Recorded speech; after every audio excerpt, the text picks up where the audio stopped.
Bem-vindos, insônias.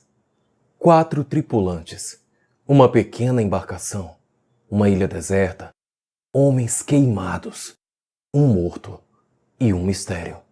E se isso já não fosse o bastante, tudo se repetiu com personagens diferentes, alguns anos depois.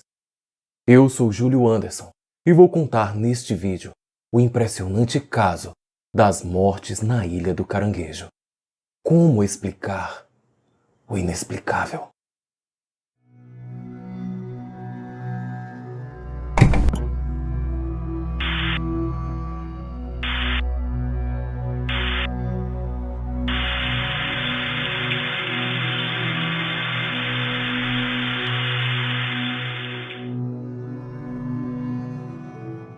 A Ilha do Caranguejo é a segunda maior ilha do estado do Maranhão, menor apenas que a ilha de Upaum-Açu, onde se situa a capital, São Luís. Fica localizada ao sul da Baía de São Marcos, no estuário do Rio Mearim, e faz parte da área de proteção ambiental da Baixada Maranhense. A ilha tem cerca de 40 quilômetros de extensão. É um lugar inabitado, isolado, de difícil acesso, cercada por mangues, infestada de mosquitos, e geralmente só é visitada por trabalhadores extrativistas, como pescadores, catadores de caranguejos e madeireiros.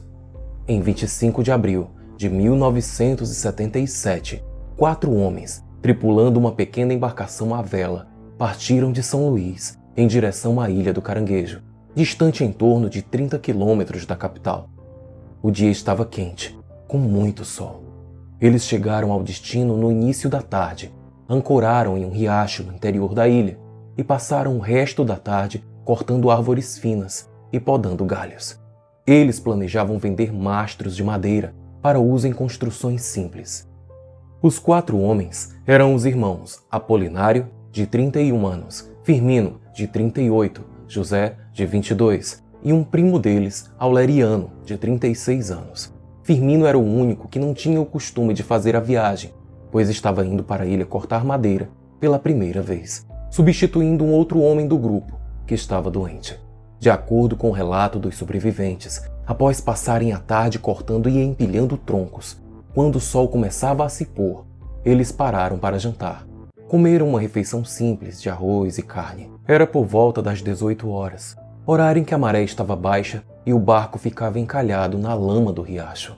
Lá pelas 20 horas, os 4 homens entraram na cabine para dormir e cobriram a escotilha com um pedaço de lona para impedir a entrada de mosquitos.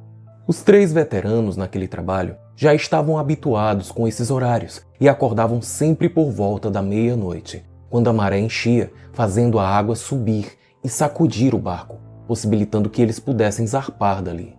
Porém, daquela vez, eles não despertaram à meia-noite. Em torno das 5 horas da manhã, quando o sol começava a nascer, Apolinário, que estava dormindo em um tapete no chão, acordou assustado, com os gritos de Aureliano, pedindo socorro, deitado na parte da frente da cabine. Apolinário achou estranho, porque Aureliano tinha ido dormir em uma rede no fundo do barco. Apolinário então passou por baixo da rede de José e foi tirar a lona da escotilha para iluminar o ambiente. Ao conseguir visualizar o compartimento de carga, ele viu Aureliano deitado em vários centímetros de água na estiva. Perguntou então qual era o problema, mas Aureliano não sabia responder. Ele estava com dor, não conseguia se levantar e não sabia como tinha ido parar ali.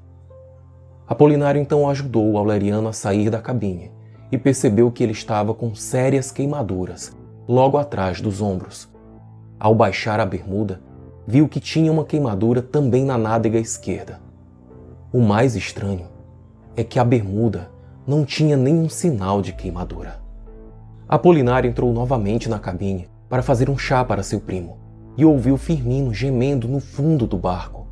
Passou novamente por baixo da rede de José e chegou até Firmino, que estava deitado no chão, embaixo da rede onde Aureliano deveria ter dormido. Esse era um outro ponto de estranhamento, já que Firmino deveria ter dormido na parte da frente da cabine. Ao examinar Firmino, Apolinário entrou em choque, pois viu que o irmão estava com queimaduras graves, com o corpo inchado e a pele do local das queimaduras havia caído. Apavorado, tentou despertá-lo, mas Firmino não respondia.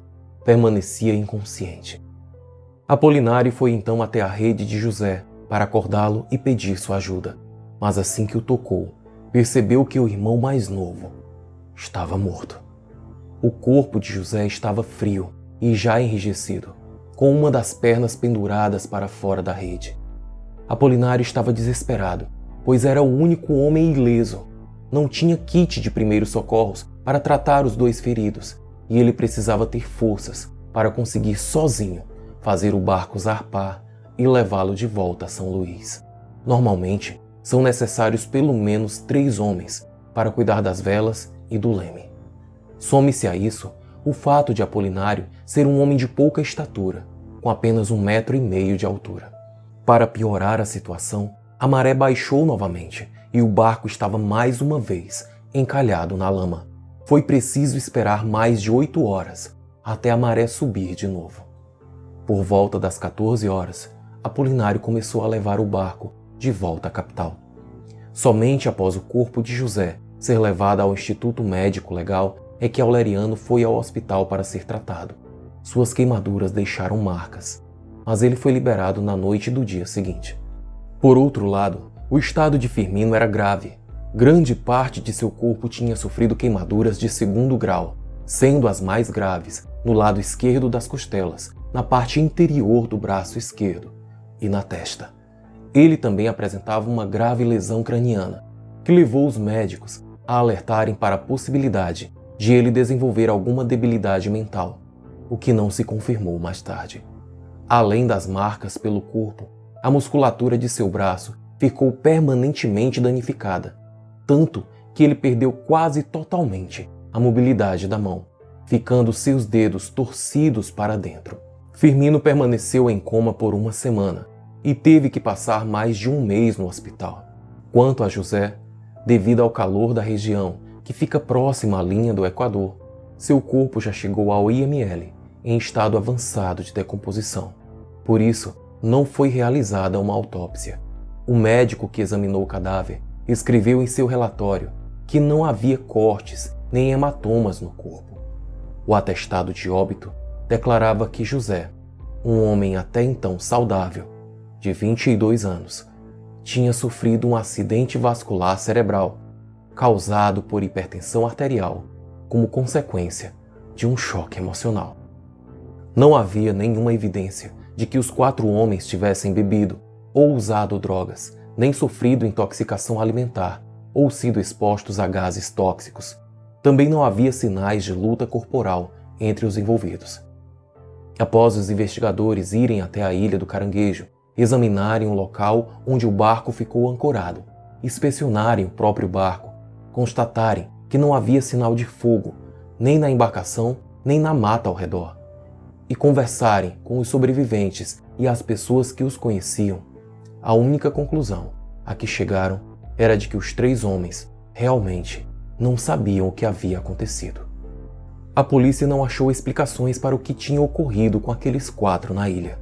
Nem quando foram submetidos à hipnose regressiva, os sobreviventes conseguiram se lembrar de qualquer coisa que tenha ocorrido entre as 8 horas da noite e as 5 horas da manhã. Um dos médicos que atendeu Firmino alegou que o paciente estava delirando, falando que viu um fogo e, em seguida, desmaiou. A mídia local utilizou isso para divulgar os acontecimentos como um caso ufológico, já que é muito comum os casos de alegados avistamentos de bolas de fogo serem relacionados de modo sensacionalista à aparição de OVNIs. Somado a isto, surgiram muitos relatos de pessoas alegando terem visto bolas de fogo nos céus da região naquele período. Os médicos que tiveram contato com os feridos disseram que suas queimaduras eram compatíveis com as provocadas por raios, mas que não podiam afirmar com certeza de que essa foi a causa. Um deles fez a ressalva de que um raio deveria ter causado algum dano ou queimadura no barco, e o homem que morreu também deveria estar queimado, mas seu corpo não sofreu queimadura alguma. Contrariando a teoria do raio, levantou-se também o fato de que a bermuda de Aureliano, que sofreu queimaduras nas nádegas, deveria também ter sido queimada, mas estava intacta. Clésio Muniz, o investigador criminal-chefe, discordava veementemente da teoria do raio, assim como o sargento Antenor Costa, meteorologista da Força Aérea Brasileira. Os registros da estação meteorológica indicam que não houve temporal nem relâmpagos na região entre as 17 horas de 25 de abril e as 6 horas do dia 26. 2 anos depois do incidente, Aureliano começou a ir à Ilha do Caranguejo para extrair madeira novamente. Apolinário e Firmino nunca mais voltaram lá. O mistério envolvendo a ilha ficou ainda maior 9 anos depois. Em 28 de abril de 1986, outro grupo, com 4 homens, tripulando uma embarcação semelhante à do incidente anterior, também ancoraram em Caranguejo para a extração de madeira. Passaram 2 dias na ilha e cortaram em torno de 300 mastros, que foram sendo empilhados às margens do riacho, próximo ao barco. Em 30 de abril, os madeireiros pararam de trabalhar às 18 horas, e um deles, Juvencio, de 22 anos, foi preparar a refeição. Veríssimo, de 21 anos, disse que não estava se sentindo bem e lhe pediu alho para passar nos braços. Porém, Juvencio, antes de entregar o alho, repentinamente ficou tonto e caiu desmaiado. Logo em seguida, outros 2 tripulantes, Anselmo e Lázaro, ambos na faixa dos 40 anos, também caíram desmaiados. Lázaro, por volta do meio-dia do dia seguinte, foi o primeiro a recobrar a consciência. Ao se levantar, encontrou Veríssimo, o que primeiro havia passado mal, morto no convés. Aparentemente, não tinha lesões no corpo, mas Lázaro percebeu que um pouco de sangue havia escorrido da boca de Veríssimo. Anselmo despertou em torno das 14 horas e Juvencio, por volta das 17, com o lado direito de sua cabeça queimado e inchado. Os outros 2 que haviam acordado sem lesões tentaram carregar o barco com a madeira cortada, mas após carregarem uns 30 mastros, acabaram desistindo, pois os 3 homens não se sentiam bem, sofrendo com fortes enjoos e náuseas. Os sobreviventes relataram às autoridades terem escutado, próximo ao barco, um forte estrondo vindo da mata, pouco antes de começarem a passar mal e desmaiarem. Como já era escuro, não puderam ver o que havia provocado o barulho. Não foi realizada autópsia em Veríssimo, pois assim como no primeiro caso, o corpo também já estava em avançado estado de decomposição. O atestado de óbito registrou a causa da morte como não determinada. A investigação descartou as possibilidades de algum tipo de gás venenoso vindo dos pântanos locais e de intoxicação alimentar, já que os 4 homens ainda não haviam se alimentado antes de desmaiarem.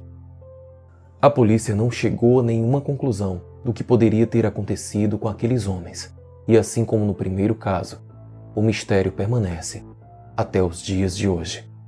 Você que acompanhou o vídeo até aqui, comente sua opinião sobre o que pode ter acontecido nos 2 casos. Os incidentes foram provocados por OVNIs, por raios, pela ação humana ou por forças sobrenaturais? Se gostou do vídeo, peço que deixe seu like e, caso ainda não seja inscrito, ajude a promover nosso trabalho se inscrevendo no canal. Acione também o sino das notificações para receber aviso dos nossos próximos vídeos e, se puder, compartilhe com quem acha que pode se interessar pelo conteúdo. Até a próxima!